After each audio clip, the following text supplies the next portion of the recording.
अस्सलाम वालेकुम। आज जो है हम अपना एक नया मतलब सब्जेक्ट स्टार्ट करने जा रहे हैं जिसका नाम है ऑटोमेटा थ्योरी। ठीक है। तो सबसे पहले तो ये इंट्रोडक्शन हमारी क्लास होगी कि सब्जेक्ट के अंदर हम क्या क्या चीज़ें सीखने वाले हैं और क्या क्या चीज़ें इसके अंदर हमें कवर करनी होंगी। अ, ये सब चीज़ें स्टार्ट करने से पहले आपको बता देता हूँ कि ये जो सब्जेक्ट है इसको आप रट्टा मारकर कभी भी क्लियर नहीं कर सकते हैं, क्योंकि ये बिल्कुल टेक्निकल किस्म का सब्जेक्ट है। जैसे कि सिर्फ एक आइडिया देने के लिए आपको बता रहा हूँ कि जिस तरह आपने डीएलडी वाला जो सब्जेक्ट था अगर वो पढ़ा हो, जिसके अंदर आप डायग्राम्स वगैरह बनाकर चीज़ों को सॉल्व करते थे, तो कुछ इस तरीके की ही चीज़ें इस सब्जेक्ट के अंदर भी होंगी। ठीक है। तो ये चीज़ अपने जहन से निकाल दीजिएगा कि ये हम रट्टा मारकर क्लियर कर लेंगे, जिस तरह आपने सॉफ्टवेयर इंजीनियरिंग वाले सब्जेक्ट के अंदर किया है। काफी सारे लोगों ने पेपर्स के अंदर जब मैंने चेक किया है तो उसमें मुझे पता चल रहा था कि एज इट इज वही चीजें उन्होंने लिखी हुई थी जो स्लाइड्स के अंदर थी। तो ये सब्जेक्ट बिल्कुल उससे हटकर है, इसके अंदर चीजों को टेक्निकली आपको समझना होगा, उसके बाद ही फिर आगे आप काम कर सकते हैं। ठीक है। तो सब्जेक्ट का नाम होपफुली आप सबको पता है। सब्जेक्ट का नाम हमारे पास जो है वो है ऑटोमेटा थ्योरी। ठीक है। ये आपके सामने नीचे लिखा हुआ भी आ रहा है, ऑटोमेटा थ्योरी। ठीक है। और इस सब्जेक्ट के लिए जो हम बुक रेफर कर रहे हैं उस बुक का नाम है introduction to automata theory, languages and computation, और उसके जो राइटर का नाम है वो है जॉन ई हॉपक्रॉफ्ट। तो ये तो बेसिक हमारे पास डेफिनेशन मतलब बुक का नाम और उसके राइटर का नाम हो गया। चैप्टर नंबर 1 को आज हम स्टार्ट करेंगे कि ऑटोमेटा होता क्या है और ऑटोमेटा थ्योरी के अंदर हम क्या क्या चीजें डिस्कस करेंगे। चैप्टर नंबर 1 का नाम ये आपके सामने लिखा हुआ है, automata the methods and the madness. ठीक है। अब सब्जेक्ट को स्टार्ट करते हैं। सबसे पहले ऑटोमेटा का ये जो लफ्ज है ये निकला है ऑटोमेशन से, या बहुत सारे लोग इसको ऑटोमेटन भी लिखते हैं, यानी ये आई को वो यहाँ पर मेंशन नहीं करते हैं। दोनों का मतलब तकरीबन एक ही होता है। ऑटोमेशन आप इसको कहें या ऑटोमेटन आप इसको कहें, ये जो लफ्ज है ऑटोमेटा ये इस वर्ड से निकला है ऑटोमेशन, जिसका मतलब होता है ऑटोमेटिक मशीन या सेल्फ कंट्रोल मशीन, यानी कोई ऐसी मशीन जो ऑटोमेटिकली अपने आप को कंट्रोल कर रही हो। इसकी एग्जांपल के अंदर आपके सामने यहाँ पर है कंप्यूटर, एटीएम और any machine that has automatic mechanism, वो आपके पास ऑटोमेटा कहलाएगी। तो ऑटोमेटा का जो बेसिक मतलब है वो आपको पता होना चाहिए कि ऐसी मशीन जो अपने आप को सेल्फ कंट्रोल कर रही हो, यानी ऐसा मैकेनिज्म उसके अंदर हमने बिल्ड कर दिया हो कि वो मशीन अपने आप को खुद ही बेस्ड ऑन द इनपुट वो आगे का डिसीजन ले रही हो कि अब मुझे क्या करना है।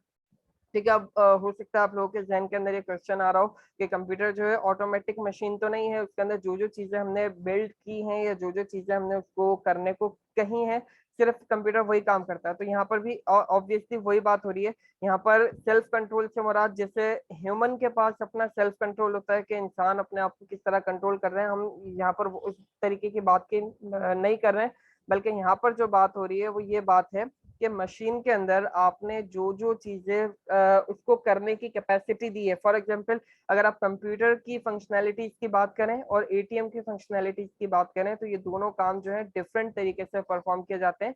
लेकिन एक दफा एटीएम की फंक्शनैलिटी यानी एटीएम का आपने प्रोग्राम लिख दिया है, अब जो आपका एटीएम का जो प्रोग्राम है वो ऑटोमेटिकली अपने आप को कंट्रोल करेगा या ऑटोमेटिकली वो चलेगा बेस्ड ऑन द इनपुट के जो यूजर है एटीएम को इस्तेमाल करने वाला वो क्या इनपुट दे रहा है।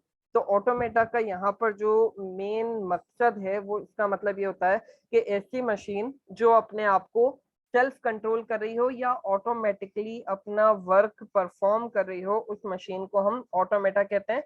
दोबारा मैं बता देता हूँ कि यहाँ पर ह्यूमन जिस तरह सेल्फ कंट्रोल अपने आप को करता है, यहाँ पर वो बात नहीं हो रही है कि ये जो चीज उसके अंदर बिल्ड ही नहीं की गई है वो उसका डिसीजन नहीं ले सकता। सिर्फ वो उतनी ही चीजों को ऑटोमेटिकली परफॉर्म कर सकता है जितनी चीजें उसके अंदर बिल्ड कर दी गई हैं या जो जो मैकेनिज्म उसको दे दिए गए हैं परफॉर्म करने के लिए।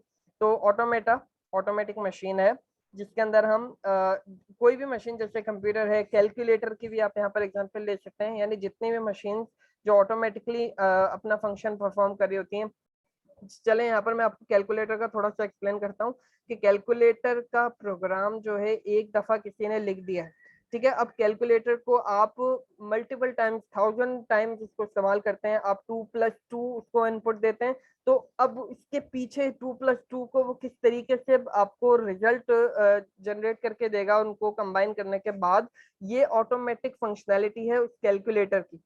तो इस तरीके की ऑटोमेटिक मशीन को हम ऑटोमेटा कहते हैं, कि जो फंक्शनैलिटीज उनके अंदर बिल्ड कर दी गई हैं, उनकी बेसिस के ऊपर वो अपना काम ऑटोमेटिक किस तरीके से परफॉर्म करेंगी। ठीक है, तो अब ये तो हो गई बेसिक हमारे पास ऑटोमेटा की डेफिनेशन। ऑटोमेटा थ्योरी अब बेसिकली क्या है? ऑटोमेटा थ्योरी अभी एक पूरी की पूरी फील्ड है कंप्यूटर साइंस के अंदर। इसकी डेफिनेशन को समझना बहुत ज्यादा जरूरी है। Automata theory is an area of computer science, ठीक है, ये कंप्यूटर साइंस का एरिया है, या आप इसको फील्ड भी कह सकते हैं, that deals with the study of abstract machine, या आप इसको मैथमेटिकल मॉडल्स भी कह सकते हैं। ठीक है, तो ऑटोमेटा थ्योरी के अंदर हम क्या करते हैं? एब्स्ट्रैक्ट मशीन्स के बारे में डिस्कस करते हैं। एब्स्ट्रैक्ट मशीन्स को आप यहाँ पर मैथमेटिकल मॉडल्स भी कहते हैं, as well as computational problems that can be solved using them. ये बेसिक हमारे पास ऑटोमेटा थ्योरी की डेफिनेशन है। ऑटोमेटा थ्योरी के अंदर हम एब्स्ट्रैक्ट मशीन्स के बारे में पढ़ते हैं, या mathematical models of the machines के बारे में पढ़ते हैं। अब मैथमेटिकल मॉडल अगर आपको समझ में नहीं आ रहा, तो उसकी सिंपल अल्फाज के अंदर मैं आपको बता देता हूँ कि ऑटोमेटा थ्योरी के अंदर हम मशीन्स के बारे में तो पढ़ेंगे, लेकिन हम हार्डवेयर डिटेल्स की कोई बात नहीं करेंगे। ये बात ध्यान में रखिएगा कि ऑटोमेटा थ्योरी सिर्फ और सिर्फ एक थ्योरेटिकल कॉन्सेप्ट है। इसके अंदर हम हार्डवेयर डिटेल्स की बात नहीं करते, यानी जैसे हम डीएलडी के अंदर हार्डवेयर वाली चीजों को पढ़ते थे, बेसिक इलेक्ट्रॉनिक्स के अंदर हम हार्डवेयर वाली चीजों को पढ़ते हैं, तो ऑटोमेटा थ्योरी जो है टोटली तौर पर एब्स्ट्रैक्ट मशीन, यानी एब्स्ट्रैक्ट मशीन से यहाँ पर मुराद ये है कि आपके पास हार्ड फॉर्म में कोई भी चीज अवेलेबल नहीं है, आप सिर्फ एक मैथमेटिकल मॉडल या आप एक प्रोटोटाइप इसको समझ सकते हैं। सॉफ्टवेयर इंजीनियरिंग के अंदर अगर आपको याद हो तो हमने एक चीज पढ़ी थी, प्रोटोटाइपिंग। प्रोटोटाइपिंग के अंदर क्या होता था कि सॉफ्टवेयर बनाने से पहले उस सॉफ्टवेयर को प्लान करना, उस सॉफ्टवेयर को डिजाइन करने के लिए हम प्रोटोटाइप कर रहे थे, और प्रोटोटाइप जो है वो एक्चुअल के अंदर वर्किंग चीज आपके पास नहीं होती है, बल्कि वो आपके पास आपका जो सॉफ्टवेयर है वो कैसा दिखेगा वो हमारा प्रोटोटाइप बता रहा होता है। तो इसी तरीके से ऑटोमेटा थ्योरी के अंदर आप एब्स्ट्रैक्ट मशीन के बारे में पढ़ते हैं, यानी आप एक तरीके से समझ लें कि आप एक मशीन का प्रोटोटाइप बनाते हैं ऑटोमेटा थ्योरी की मदद से, जो कि एक्चुअल मशीन नहीं होती है, लेकिन उस मशीन के अंदर क्या क्या फंक्शनैलिटीज होंगी, वो किस तरीके से इनपुट को एक्सेप्ट करेगा, किस तरीके से इनपुट को रिजेक्ट करेगा, इनपुट को एक्सेप्ट करने के बाद किस तरीके से वो उसके ऊपर फंक्शनैलिटीज परफॉर्म करेगा, इन तमाम चीजों के बारे में हम ऑटोमेटा थ्योरी के अंदर पढ़ते हैं, बगैर हार्डवेयर डिटेल्स में जाए हुए। ठीक है, हम हार्डवेयर की बिल्कुल भी बात नहीं करते हैं इस सब्जेक्ट के अंदर, सिर्फ और सिर्फ हम थ्योरेटिकल चीजों को समझ रहे होते हैं कि एक मशीन जो है किस तरीके से अपने फंक्शन को ऑटोमेटिकली परफॉर्म करेगी। ऑटोमेटा थ्योरी, दोबारा बता रहा हूँ, is an area of computer science that deals with the study of abstract machine, कि ये एब्स्ट्रैक्ट मशीन के बारे में बात करती है। एब्स्ट्रैक्ट मशीन से मुराद यहाँ पर यह है कि आपके पास हार्ड फॉर्म में कोई चीज अवेलेबल नहीं है, सिर्फ आप, एब्स्ट्रैक्ट का मतलब होता है ऐसी चीज जो आपके सामने ना हो, या जो सिर्फ कॉन्सेप्चुअल हो। ठीक है, जो सिर्फ, जिसका सिर्फ कॉन्सेप्ट आपके पास हो, तो हम एब्स्ट्रैक्ट मशीन को के बारे में पढ़ते हैं, या मैथमेटिकल मॉडल्स के बारे में। अब मैथमेटिकल मॉडल से मुराद यहाँ पर डायग्राम्स आप समझ सकते हैं, कि आप एक मशीन का डायग्राम बनाकर उसको एक्सप्लेन करेंगे कि वो किस तरीके से इनपुट को एक्सेप्ट कर रही होगी, किस तरीके से इनपुट को रिजेक्ट कर रही होगी, वगैरह वगैरह। जैसे जैसे हम कोर्स के अंदर आगे बढ़ेंगे, आपको काफी सारी चीजें यहाँ पर क्लियर हो जाएंगी। फिलहाल अभी तक यहाँ पर आपको समझना जरूरी है कि ऑटोमेटा थ्योरी कंप्यूटर साइंस की एक ऐसी ब्रांच है जिसके अंदर हम एब्स्ट्रैक्ट मशीन के बारे में पढ़ते हैं, जो बगैर हार्डवेयर डिटेल्स में जाए ये बताती है कि हमारी जो मशीन है वो किस तरीके से अपना फंक्शन ऑटोमेटिकली परफॉर्म करेगी। अच्छा, अब इस सब्जेक्ट का नाम जो है हमारे पास जो करिकुलम में दिया गया है उसका नाम है ऑटोमेटा थ्योरी। ठीक है, लेकिन बहुत सारी जगह पर इसके डिफरेंट नेम्स आपको सुनने को मिलेंगे। अगर आप इंटरनेट पर, गूगल पर या यूट्यूब वगैरह पर सर्च करेंगे तो आपको और डिफरेंट यूनिवर्सिटीज में डिफरेंट नेम के साथ इस सब्जेक्ट को इस्तेमाल किया जाता है। इसको आप कई जगह पर थ्योरी ऑफ ऑटोमेटा भी सुनेंगे, कई जगह पर आप इसको थ्योरी ऑफ कंप्यूटेशन भी सुनेंगे, और कहीं जगह पर आप इसको थ्योरी ऑफ कंप्यूटर साइंस भी इसको मतलब इस्तेमाल किया करते हुए देख सकते हैं। कई राइटर्स जो हैं इन डिफरेंट नेम्स के साथ इस सब्जेक्ट को या इस नाम को इस्तेमाल करते हैं। तो कहीं पर आप अगर थ्योरी ऑफ कंप्यूटेशन लफ्ज सुने तो भी इसका मतलब थ्योरी ऑफ ऑटोमेटा ही है, वहां पर भी हम एब्स्ट्रैक्ट मशीन्स और मैथमेटिकल मॉडल्स की ही बात कर रहे होंगे। तो होपफुली ये कॉन्सेप्ट आपको समझ में आ गया होगा कि ऑटोमेटा है क्या, ऑटोमेटा थ्योरी के अंदर हम क्या क्या चीजों को पढ़ने वाले हैं। इसके अंदर बेसिकली हम करेंगे क्या कि एक मशीन है, फॉर एग्जांपल अगर हम बात करें कि एक सी लैंग्वेज है, तो सी लैंग्वेज जो है किस तरीके से वेरिएबल्स को एक्सेप्ट करती है, किस तरीके से वेरिएबल्स को वो रिजेक्ट करती है, एरर मैकेनिज्म्स क्या होते हैं, इस तरीके की जो चीजें होती हैं वो हम इस सब्जेक्ट के अंदर आगे चलकर पढ़ेंगे। लेकिन बहुत डिटेल से इस सब्जेक्ट के अंदर आपको ये चीजें समझ में नहीं आएंगी। ये जो सब्जेक्ट है ये बिल्कुल कनेक्टेड सब्जेक्ट है। आपके जो नेक्स्ट सेमेस्टर के अंदर एक और सब्जेक्ट आने वाला है कंपाइलर कंस्ट्रक्शन। तो कंपाइलर कंस्ट्रक्शन के अंदर हम उन चीजों को डिटेल से पढ़ेंगे कि एक लैंग्वेज किस तरह बनाई जाती है, जैसे सी लैंग्वेज और बाकी जो दूसरी लैंग्वेजेस हैं वो किस तरीके से फंक्शन परफॉर्म करती हैं। लेकिन उस सब्जेक्ट को पढ़ने के लिए ऑटोमेटा थ्योरी के कॉन्सेप्ट का होना बहुत ज्यादा जरूरी है। इसीलिए इस सब्जेक्ट के अंदर हम बेसिक्स पढ़ेंगे और इसी का एडवांस वर्जन जो है हम अपने आने वाले सेमेस्टर के अंदर कंपाइलर कंस्ट्रक्शन उसके अंदर पढ़ेंगे।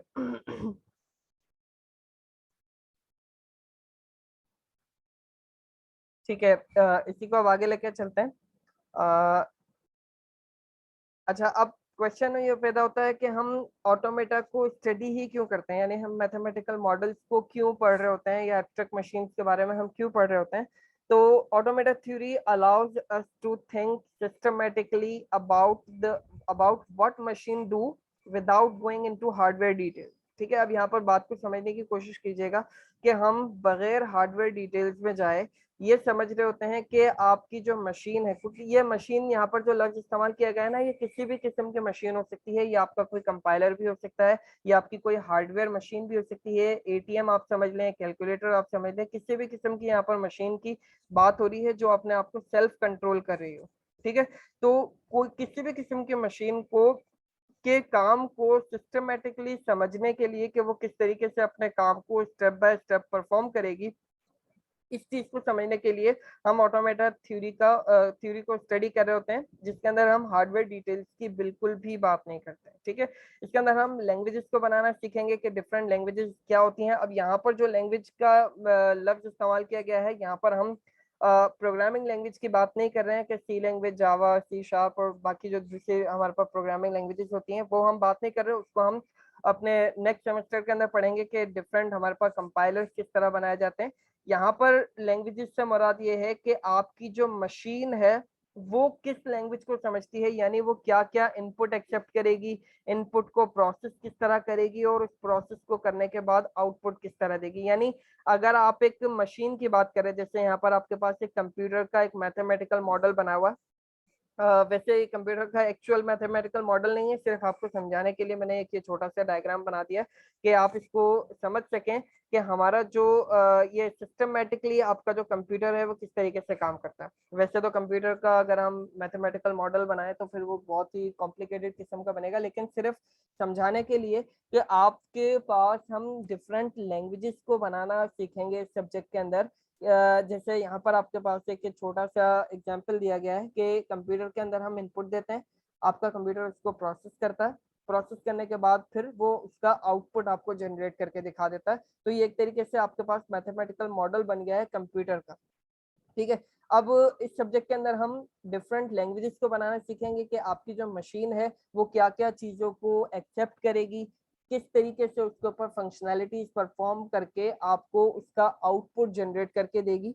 उसके साथ साथ इनपुट को एक्सेप्ट करने में, आउटपुट जनरेट करने में और इंफॉर्मेशन को प्रोसेस करने में उसको कितनी किस्म की कंप्यूटेशनल टेक्निक्स का इस्तेमाल करना पड़ रहा है, या कौन कौन सी टेक्निक्स या कौन कौन सी प्रॉब्लम्स को उसके सामने करना पड़ रहा है, वो तमाम चीज़ों को हम इस सब्जेक्ट के अंदर देखेंगे। तो इन शॉर्ट अगर मैं आपको बताऊं तो ऑटोमेटा थ्योरी के अंदर हम बिल्कुल एब्स्ट्रैक्ट मशीन्स के बारे में ही टोटली तौर पर पढ़ेंगे कि एक मशीन किस लैंग्वेज के ऊपर काम कर रही है। लैंग्वेज के से मुराद मैं दोबारा बता रहा हूँ, प्रोग्रामिंग लैंग्वेज नहीं है, यहाँ पर मशीन की लैंग्वेज की बात हो रही है कि आपकी मशीन जो है क्या क्या एक्सेप्ट करेगी, क्या क्या रिजेक्ट करेगी और किस तरीके से अपना फंक्शन परफॉर्म करेगी। एक चीज और, यहाँ पर मशीन लैंग्वेज का जो मैं लफ्ज इस्तेमाल कर रहा हूँ ना, मशीन लैंग्वेज से मुराद मेरी यहाँ पर बाइनरी लैंग्वेज नहीं है, 0-1 वाली जो लैंग्वेज अभी तक हम समझते हुए आए हैं, सिर्फ समझाने के लिए, यानी ऑटोमेटा की टर्म्स जो है वो बाकी हमारे सब्जेक्ट से थोड़ी सी हटकर है। तो यहाँ पर मशीन लैंग्वेज से मुराद मेरी ये है कि आपकी मशीन किन चीजों को समझेगी और किन चीजों को वो रिजेक्ट करेगी, यहाँ पर मशीन लैंग्वेज से मेरी मुराद ये। ठीक है, तो इस चीज को थोड़ा सा कंफ्यूज नहीं होने दीजिएगा। मशीन लैंग्वेज से मुराद ना तो यहाँ पर मेरी मुराद बाइनरी लैंग्वेज है और ना ही मेरी यहाँ पर मुराद कोई प्रोग्रामिंग लैंग्वेज है, बल्कि यहाँ पर मेरी मुराद ये है कि आपकी जो मशीन है वो क्या चीजें एक्सेप्ट करेगी, क्या चीजें वो रिजेक्ट करेगी, और इनपुट की बेसिस के ऊपर वो किस तरीके से अपने एक्शन को परफॉर्म करेगी। इस सब्जेक्ट के अंदर लैंग्वेजेस हम बनाएंगे, टेक्निक्स डिफरेंट देखेंगे कि वो किस तरीके से प्रोसेस करेगी। इसके अलावा हम थ्योरेटिकल मॉडल्स भी पूरे बनाएंगे मशीन्स के, कि आपके जो मशीन्स हैं वो किस तरीके से इनपुट को एक्सेप्ट करके डिफरेंट फंक्शन परफॉर्म करके आउटपुट को किस तरह जनरेट कर रही होती है। ये आपके पास एक छोटा सा एग्जाम्पल दिया गया है, जिसके अंदर कंप्यूटर का एक मैथमेटिकल मॉडल दिखाया गया है कि वो इनपुट लेता है, प्रोसेस करता है, आउटपुट लेता है। ऑब्वियसली हम इतने सिंपल चीजें बिल्कुल भी नहीं बनाने वाले हैं इस सब्जेक्ट के अंदर। थोड़ी सी कॉम्प्लिकेटेड और इंटरेस्टिंग चीजें आप इस सब्जेक्ट के अंदर सीखेंगे, जो कि आपके पास आगे चलकर नेक्स्ट सेमेस्टर में भी काम आएंगे। ठीक है, तो होपफुली यहाँ तक आपको चीजें समझ में आ गई होंगी, जो जो चीजें अभी तक हमने पढ़ी हैं। ऑटोमेटा की डेफिनेशन, ऑटोमेटा थ्योरी क्या है, ऑटोमेटा के फिर डिफरेंट नेम्स, और इसके अलावा हम ऑटोमेटा थ्योरी को स्टडी क्यों करते हैं, ये आज की क्लास के अंदर हमने देखा है। नेक्स्ट क्लास के अंदर फिर हम इससे आगे के टॉपिक को डिस्कस करेंगे।